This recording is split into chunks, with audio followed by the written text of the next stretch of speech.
balik lagi di Kursus Salon Murah. Di video kali ini aku mau kasih tahu sama kalian. Ini infonya penting banget, tetap seputar smoothing rambut.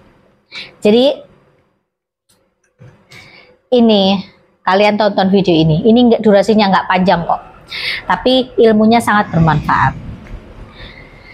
Jangan pernah kalian melakukan tindakan smoothing apabila customer kalian ini baru selesai melahirkan.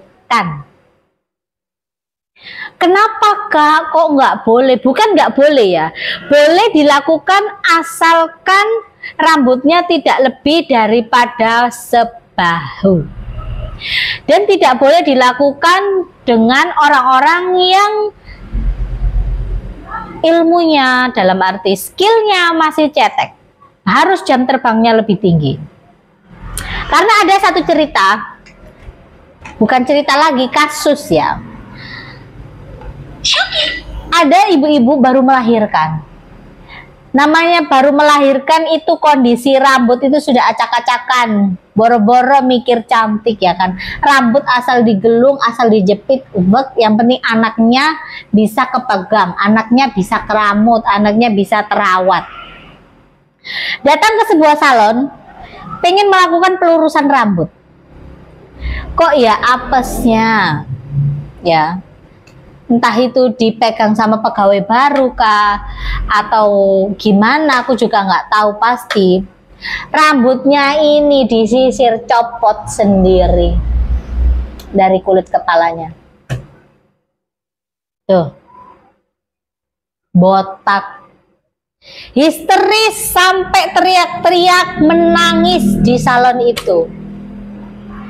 Sampai dia berobat ke dokter pun belum ada hasil. Iya, kalau muslim bisa pakai hijab. Muslim pun pakai hijab pun kondisi rambut botak itu sudah pasti sedih. Bahkan dia ini sampai pengen bunuh diri. Saking dia ini frustasinya, stresnya. Bisa-bisa juga mengakibatkan mbaknya ini memiliki penyakit, yaitu penyakit gangguan trikotilomania. Kemungkinan terbesar kalau dia stresnya berkepanjangan. Kalau orang sudah berani dan berpikiran untuk bunuh diri, itu berarti memang kasus rambutnya ini benar-benar fatal kebotakannya. Seorang Nasrani mau nggak mau, kemana-mana mungkin bisa pakai wig. Tapi ketika dia kembali ke rumah, dia memiliki suami, ya kan? Namanya juga wanita, ketika di hadapannya laki-laki ini pengen kelihatan cantik, pengen kelihatan sempurna, dia datang ke salon itu untuk mempercantik dirinya, bukan untuk memperburuk dirinya. Nah, ternyata usut punya usut, mbaknya ini baru selesai melahirkan. Ini ya catatan, ini menurut pengalamanku ya. Ketika saya hamil, keadaan rambut saya ini sangat bagus, sangat kuat, sangat lebat. Kalau saya lagi hamil, nggak tahu ya ibu-ibu ya yang nonton video ini atau kalian yang sudah pernah hamil ya. Kondisi orang lagi hamil itu rambut itu sehat-sehatnya, lebat-lebatnya, kuat-kuatnya, karena mungkin dari vitamin-vitamin hamil yang kita minum itu berpengaruh dengan kesehatan rambut kita juga. Aku juga kurang paham juga, tapi seharusnya memang berpengaruh setahu saya, ya kan. Tapi ketika nanti kalau kita ini sudah melahirkan, baru nih kasusnya akan muncul. Tiba-tiba rambut ini rontok dengan sendirinya, terus lagi rambut ini jadi lebih kusam, terus lebih rapuh. Itu yang saya alami ketika saya ini selesai melahirkan. Kalau kalian selesai melahirkan kayak mana tuh? Ntar minum dulu.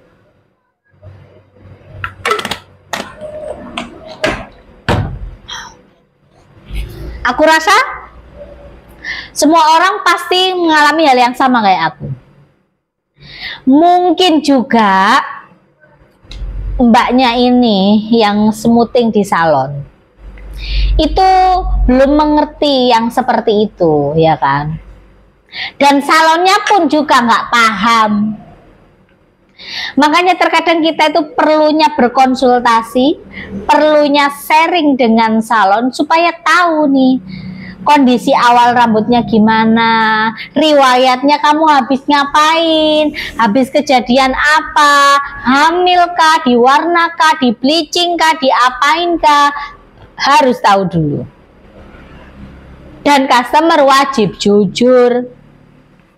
Jangan nggak jujur. Yang sering sekali aku temui adalah pernah diwarna hitam tapi gak ngaku diwarna. Sudah lama mbak, sudah tahunan. Kupikirnya tahunan itu 10 tahun, 20 tahun.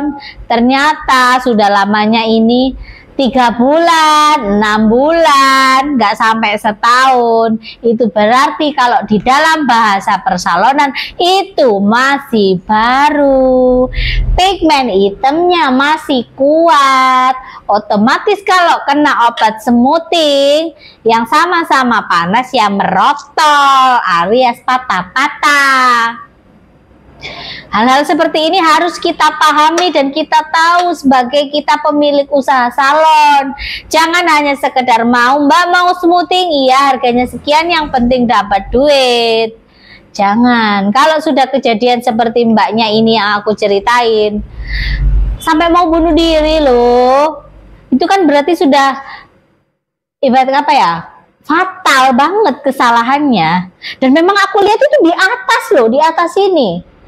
Di atas ini botak-botaknya. Iya, kalau di dalam itu masih bisa disembunyikan ya. Di sini loh, di sini. Kan kasihan kayak begitu.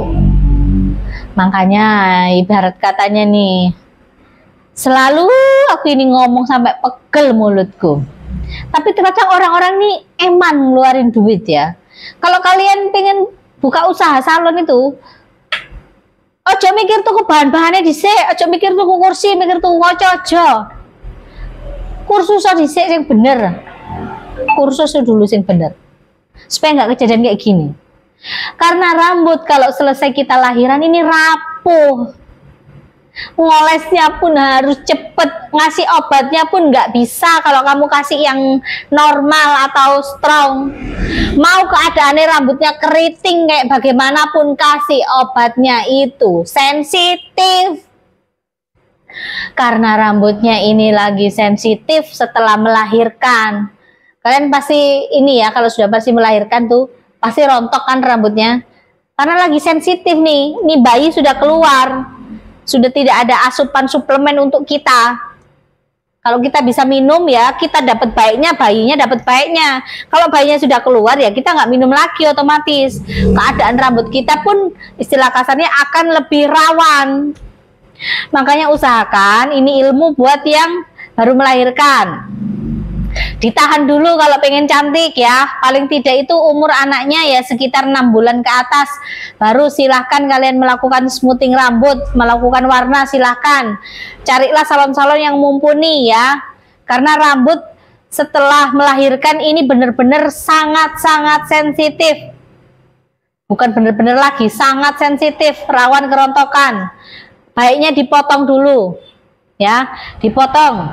Habis melahirkan itu harus yang namanya merawat rambut, dalam artian terserah kalian mau krimbat, mau hair mask, mau apapun itu sakarepmu. Yang penting diperkuat dulu akar-akarnya supaya ketika melakukan proses smoothing ataupun proses kimia ini rambutnya tetap aman dan baik-baik saja.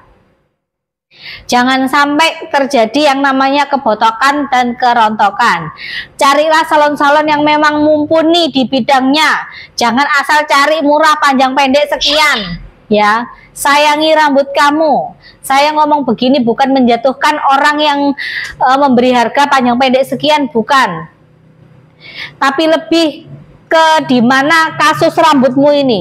Segala sesuatu yang berkasus itu pasti ada harganya, ya. Gimana caranya ngobatinnya kalau sudah rontok kayak begini?